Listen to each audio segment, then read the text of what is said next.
Hindi ito panahon ng selebrasyon. Ito ay panahon ng aksyon.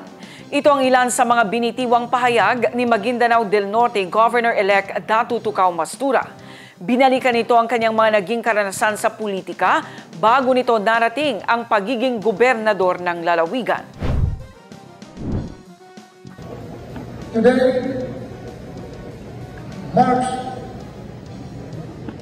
not the beginning of a new leadership, but the continuation of providing a good governance to my fellow Maguindanao in Maguindanao.